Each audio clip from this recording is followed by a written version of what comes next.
Friends, मैं हूं HL धाकड़। हमारे यूट्यूब चैनल धाकड़ नॉलेज पॉइंट में आपका बहुत बहुत स्वागत है। फ्रेंड्स, नर्सिंग व सीएचओ रिलेटेड लेटेस्ट वैकेंसी व लेटेस्ट अपडेट के लिए हमारे चैनल को सब्सक्राइब जरूर करें।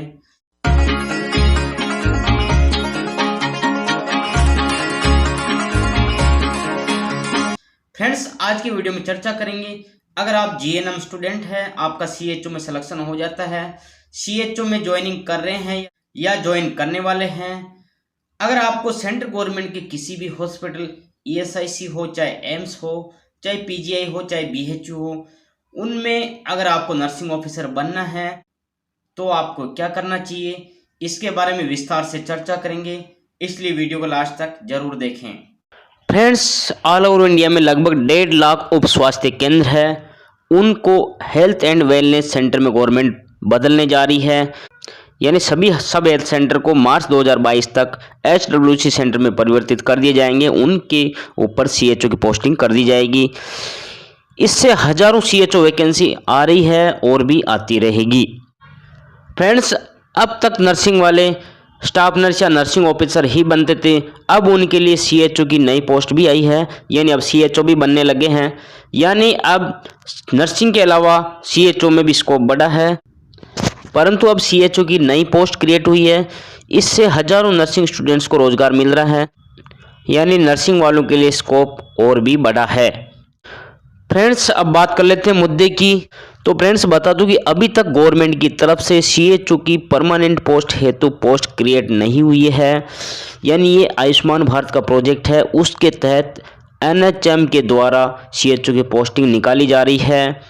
इसमें 25,000 सैलरी वो 15,000 इंसेंटिव रखा है। इंसेंटिव भी काम के आधार पे दिया जाएगा। अगर आपका काम अच्छा है तो 15,000 मिलेंगे, अगर आपका काम कम है यानी टारगेट पूरा नहीं हुआ है तो 15,000 से आपको कम मिलेगा। यानी अभी तक गवर्नमेंट ने परमानेंट पोस्ट नहीं निकाली है कि जैसे सेंट्रल गवर्नमेंट या स्टेट गवर्नमेंट में नर्सिंग ऑफिसर की परमानेंट वैकेंसी निकलती है तो उसमें ग्रेड पे वो अलाउंस भी दिया जाता है। साल में 2 बार उनका डीए बढ़ता है, वह 1 बार इंक्रीमेंट लगता है और उनकी सैलरी में से एनपीएस काटा जाता है।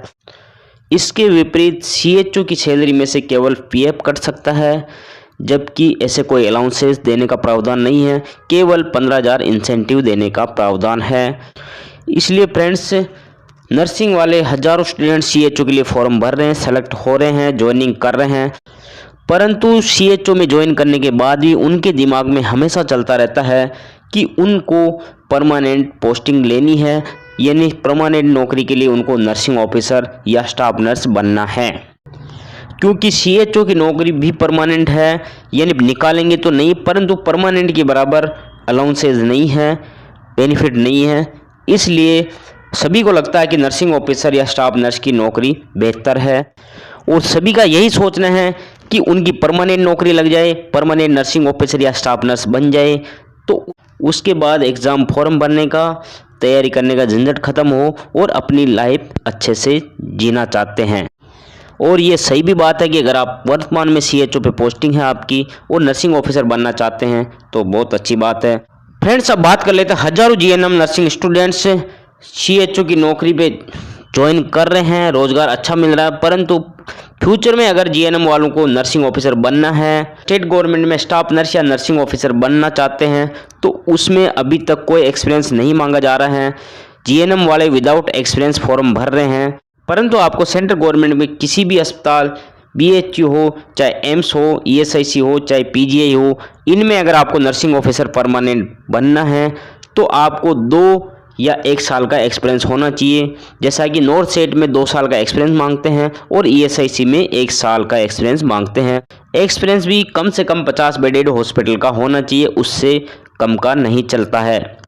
फ्रेंड्स, सवाल ये है कि जो जीएनएम स्टूडेंट है, अगर उनके पास एक्सपीरियंस है तो उनको कोई दिक्कत नहीं है, परंतु ऐसे फ्रेशर स्टूडेंट हैं जिनके पास एक्सपीरियंस भी नहीं है और अगर वो सीएचओ में नौकरी कर रहे हैं, तो ये फ्रेशर स्टूडेंट, विदाउट एक्सपीरियंस वाले जीएनएम स्टूडेंट अगर चाहते हैं कि हमें भी ईएसआईसी या नॉर्थ सेट एम्स में नर्सिंग ऑफिसर बनना है, तो उनके पास एक्सपीरियंस नहीं होगा। इस कंडीशन में वो फॉर्म भरने के लिए योग्य नहीं होंगे, क्योंकि फ्रेंड्स, सीएचओ की नौकरी HWC सेंटर पे होती है, वहाँ का एक्सपीरियंस इसमें काउंट नहीं होगा।